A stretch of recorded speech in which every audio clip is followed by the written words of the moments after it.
Hi, welcome to Paranormal Kativity. Tonight I want to talk about the Demon House on Carolina Street in Gary, Indiana. In November of 2011, LaToya Amons moved into this house with her mom, Rosa, and her 3 kids. By December, the family was starting to experience some weird activity. The first thing was black flies.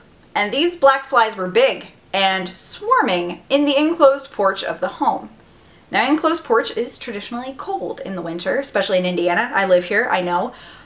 And these flies would not go away. She had tried a lot of different methods of killing them or getting rid of them, and they just wouldn't go anywhere. Then over the next few years, some more traditional haunted housey kind of things started to occur. LaToya and Rosa would be up late at night, and they would hear noises. Usually it would sound like footsteps coming up the basement stairs, and sometimes even the door to the basement creaking open. But they'd go in there, and nothing would be out of place, nothing out of sort, no one in the house.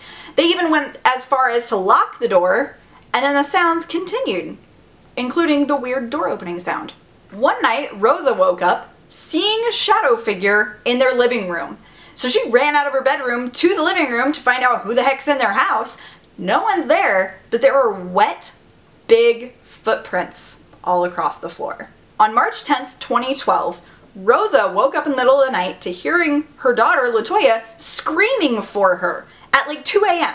So she runs in there, and LaToya's in the same room as her kids, and her 12-year-old is levitating off the bed and fully unconscious. So for a very long period of time, they cried and they screamed and they prayed and they did everything they could think of surrounding this kid, and nothing happened until suddenly they just slowly lowered back onto the bed, woke up, and had no memory of anything happening. At this point, they were very scared, understandably so, so they started reaching out to different churches, trying to find help. And most of the churches laughed in their face and told them that they were nuts.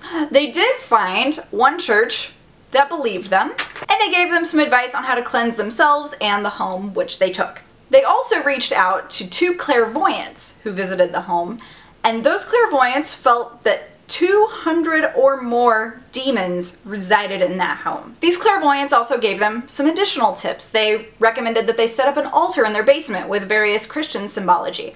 They also recommended other forms of cleansing the house, including smoke, but their biggest recommendation was to move, and unfortunately they didn't have the means to do that. After taking all of their advice and doing a thorough ritual cleansing of the house, including chanting and praying and smoke and everything, for 3 days, they had peace. But then stuff went crazy. All at once, LaToya's 3 kids, who were 7, 9, and 12, became possessed at the same time, or what they claimed to have been a possession.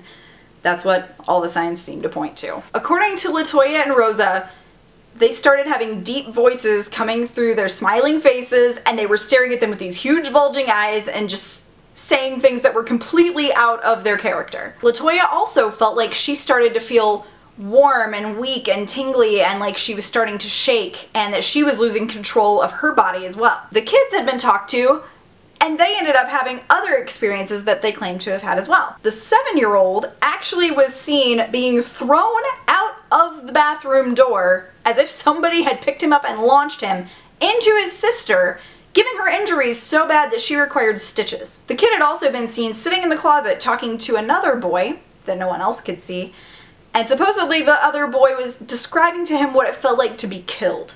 The 12-year-old had instances that sound like sleep paralysis, but where she felt like she was in bed, being held down, being choked, and unable to move or speak. The family doctor was called in, and while the family doctor was there, both of the boys completely lost consciousness and kept like losing consciousness over and over in the arms of the mom and the grandma. Whenever the kids would become conscious again, they would be screaming and shrieking at the doctor, and then sometimes their bodies would be flung up against walls as if they had no control of them at all. The kids were hospitalized, and the youngest one continued to have screaming fits when he would wake up. He would also have moments where he was thrashing around in the bed uncontrollably. The family case manager was called in, and she started doing reports on all of the family members. She found that the mom was of sound mind. Whenever she was speaking to the 7-year-old, he would stop speaking and start growling and his eyes would roll back in the back of his head. And then sometimes he would just lash out at his other brother and try and strangle him or kill him, or would start talking about how he was going to kill him. And the attacks against the brother would get increasingly worse each time one of these episodes would happen during their talks. At one point, the family case manager was in the hospital room with the family, and the nurse had come in, and something crazy went down. The 7-year-old, while holding his grandma's hand, either walked, or it's been described also as glided up the wall to the ceiling, flipped upside down and landed on his feet. Everybody in the room ran out, understandably so, and this occurred at the Methodist Hospital campus in Gary, not even at the house. The police went on to investigate the house even further, and many of those police officers went in not believing in this stuff and left believing it. Batteries and the devices they brought with them drained immediately. They also took pictures in the home, and whenever they were developed, there were full-blown apparitions with faces or forms. And many of the people who visited this house through the investigations, through all of the different departments who researched it, had things follow them home afterwards. This house went under numerous exorcisms on the people, on the property. The family ended up leaving and moving to Indianapolis. And while the house was vacant, they still were doing routine exorcisms and cleansings of the house up until Zak Bagans bought the property. And that's how most of you have probably heard of this, the demon house. He's working on a documentary about the property, and he actually ended up destroying the house after he was doing his research because he felt like something dark and intelligent and very intimidating was there, and that he never wanted another family to be able to live in this home with whatever is there. His documentary is still in the works. I don't believe there is a release date as of yet, but all of the information about this house, about what happened, and his own personal experience is going to be detailed in that documentary coming out in the near future, so be on the lookout for that. Thank you guys so much for watching. I hope that I gave you a little bit more information about the Demon House, and I'm sure we'll all have a whole lot more information once his movie comes out. I'm going to link below the Indianapolis Star article where I found most of this information. Please do check it out. It's super terrifying. If you guys did not enjoy learning about the Demon House today, feel free to give this video a dislike. That way I can keep that in mind for future content for you. However, if you did enjoy it, please consider giving it a like.